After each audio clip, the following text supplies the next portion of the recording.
귀한 왕이 여기 계시니 사랑하며 섬기리.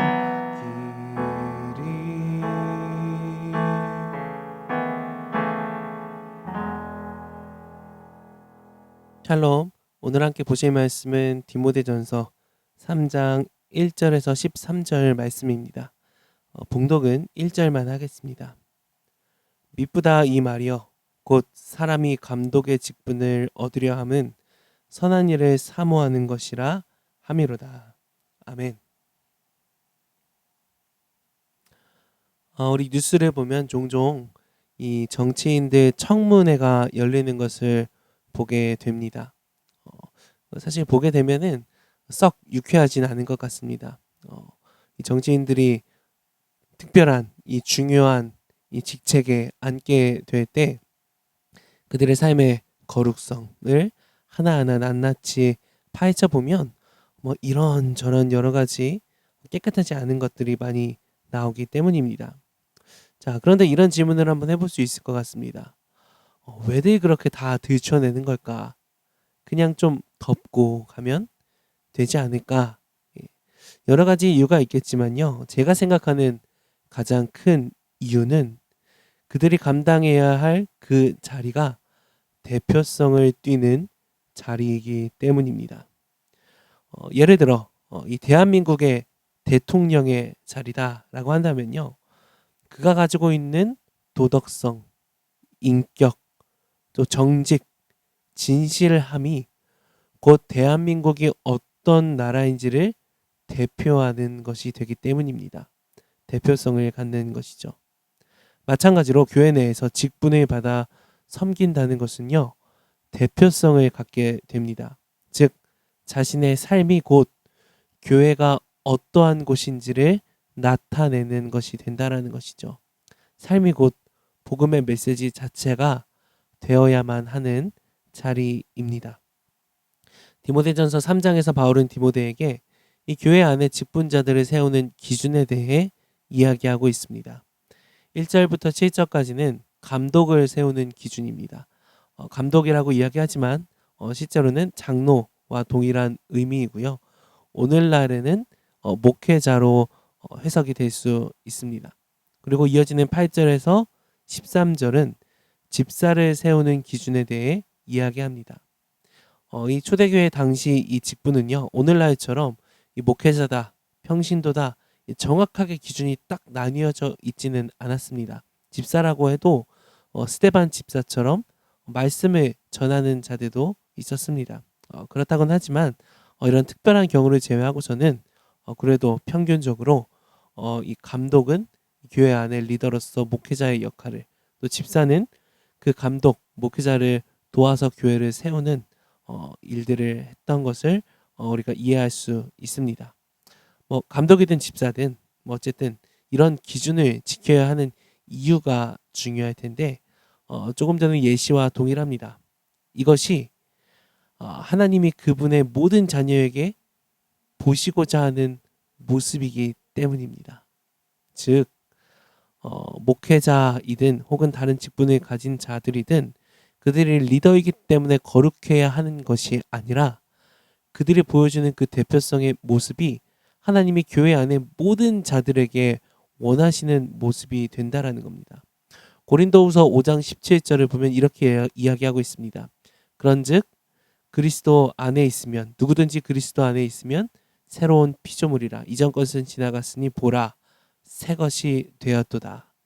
네, 그리스도 안에서 누구든지 새로운 피조물 새 것이 되었다라고 말합니다.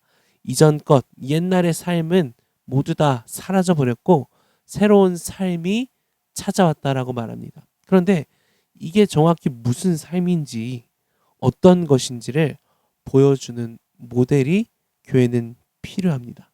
그것이 바로 교회의 직분자들이 보여줘야 할 모습이고 자리이고 책임이라는 것이죠.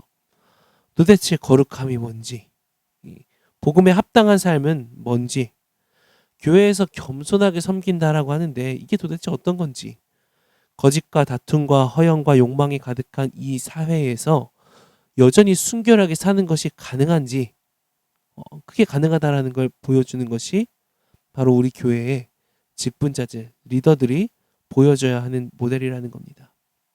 특별히 리더들만 더 거룩한 게 아니라 모든 교회 성도들이 그 리더들처럼 거룩하게 되길 원하시는 그 하나님의 마음을 함께 지고 가는 것이 이 리더들입니다. 그래서 거룩함이 마치 이 목회자들이나 직분자들의 특별한 전문가들의 이 몫이라고 생각하는 것은요, 대단히 성경적이지 않고 복음에 반하는 생각이라고 저는 이야기하고 싶습니다. 평범하게 거룩한 그리스도인과 특별히 더 거룩한 UDT 그리스도인, 이런 기준은 없습니다. 모든 그리스도인들을 하나님은 거룩하게 되기를 원하셨습니다. 그것이 우리를 구원하신 하나님의 목적입니다. 그렇기 때문에 본문에 나타나는 장로와 집사직의 자질이 자세히 보시면 매우 비슷하다는 것을 알 수 있으실 겁니다. 모든 그리스도인 지도자가 나타내야 할 핵심 자질들 여러 가지가 있지만요. 5가지 영역으로 크게 좀 정리를 해볼 수 있을 것 같습니다. 교회 지도자는 첫 번째로 술, 돈, 혈기, 혀를 포함한 영역에서 스스로 절제를 나타낼 수 있어야 합니다. 여러분, 아무리 뛰어난 교회 지도자들, 직분자들, 리더들도요, 이 절제가 없을 때 그 뛰어난 것이 결국 교회를 무너뜨리는데 가장 선봉 역할을 하게 되는 너무나 이 안타까운 모습을 보게 됩니다. 절제가 없이는요, 어떤 것도 안전하지 않습니다. 절제가 없이는요, 내가 가지고 있는 이 달란트들이 흉기가 될 수 있는 그런 위험성을 언제든 가지고 있는 것입니다. 그래서 교회의 지도자는 반드시 절제할 수 있어야 합니다. 술, 담배, 이 성경에서는 술만 이야기하지만 그 외에 모든 것들을 절제할 수 있어야 합니다. 그리고 돈에 대해서도 절제할 수 있어야 됩니다. 혈기, 분노, 거룩한 분노라고 포장해서 내 마음대로 말하고 사람들을 칼로 베는 것이 아니라 이 혈기조차도 절제할 수 있어야 됩니다. 혀의 절제는 이 9cm 혀, 이건 말할 것도 없겠죠. 또 대인 관계에 있어서는요, 나그네를 대접하며 온유해야 합니다. 항상 사람들을 대접하고 그들을 섬기는 것이 몸에 배어 있어야 한다는 것이죠. 다시 말하면 겸손함과 또 누군가를 섬기는 그 온유함이 장착되어 있어야 한다는 것입니다. 그리고 교회 밖의 외인에 대해서는 존경받을 만해야 한다라고 말합니다. 교회 내에서뿐만 아니라 교회 밖에서도 존경받을 수 있는 성품을 가지고 있어야 한다는 것이죠.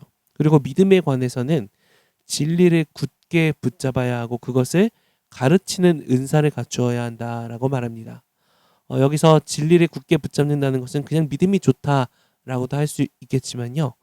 이것은 하나님의 말씀을 올바르게 알고 깊이 있는 그 말씀의 지식이 내 마음으로 내오고 또 내 마음에서 삶의 변화로 이어지는 의지적인 결단으로 이어지는 지정의가 합쳐진 온전한 믿음을 뜻합니다. 그러니 지도자들은 말씀을 알아야 합니다. 교회 직분자인데 말씀을 모른다라는 것은요, 의사인데 의학 지식이 없다라는 것과 똑같습니다. 돌팔이인 거죠.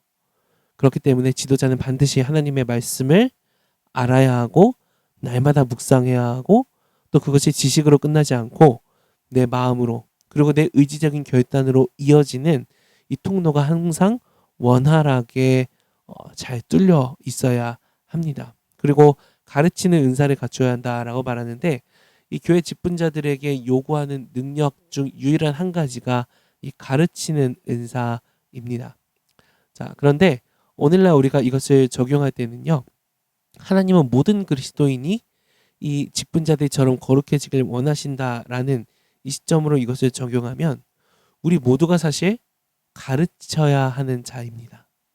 가르치는 것이 마치 교사처럼 체계적으로 잘 가르치라라는 것이 아니라 우리는 어느 곳에 있든지 반드시 가르쳐야 하는 자리에 서게 된다라는 것입니다.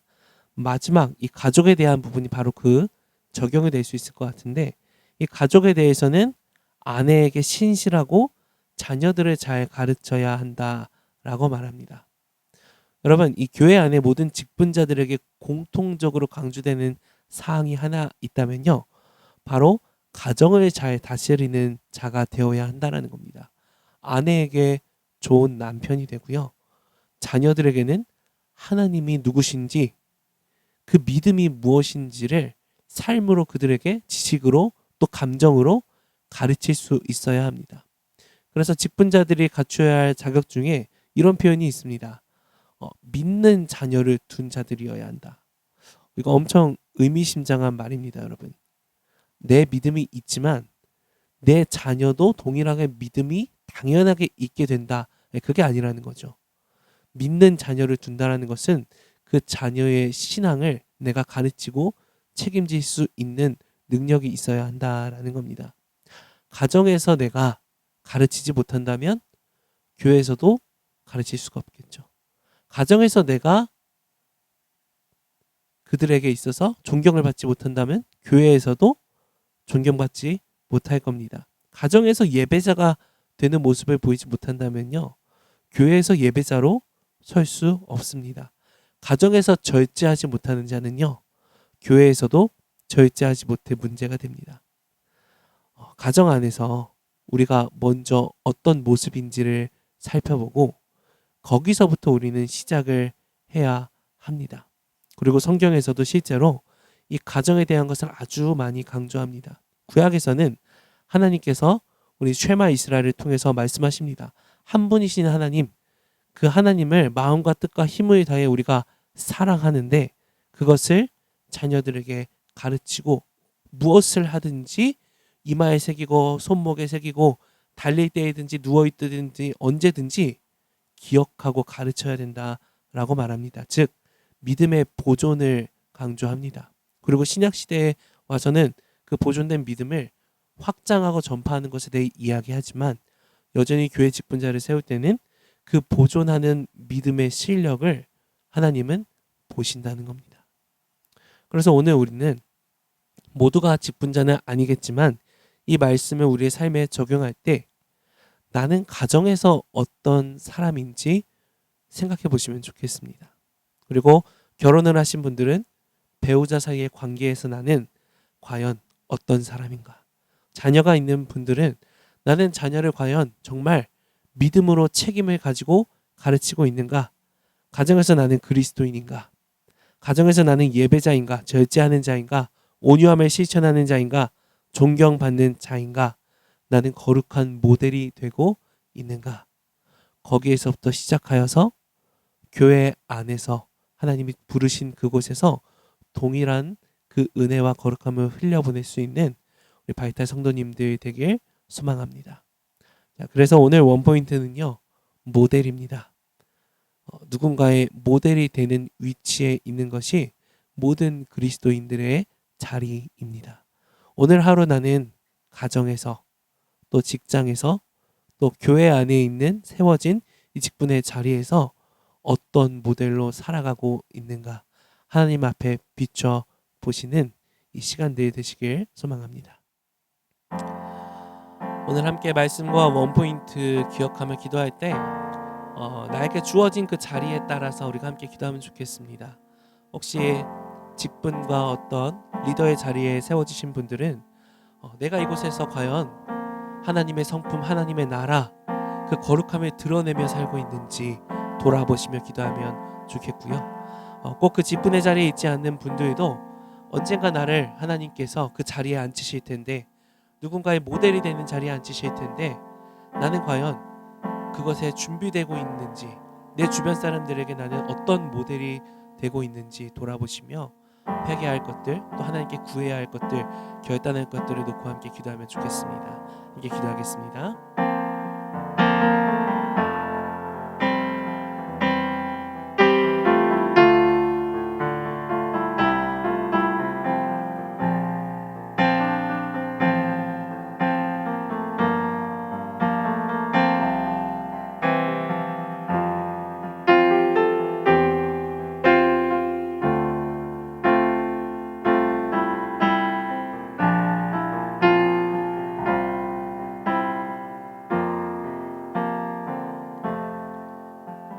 하나님 감사합니다. 주님, 우리를 구원하신 것만으로도 너무나 감사한데 구원한 우리를 주님께서 거룩하게 하시고 또 우리가 연약한 우리가 부족한 우리가 하나님 누군가의 모델이 되어서 하나님의 살아계심을 그 복음의 은혜를 하나님 전파하는 달빛으로 사용해 주시니 감사합니다. 하나님, 그러니 우리가 주님의 거룩한 달빛으로 복음을 흘려보내는 거룩한 모델로 세워질 수 있도록 하나님 우리의 삶을 다스려 주시고 변화시켜 주시옵소서. 예수님의 이름으로 기도합니다. 아멘.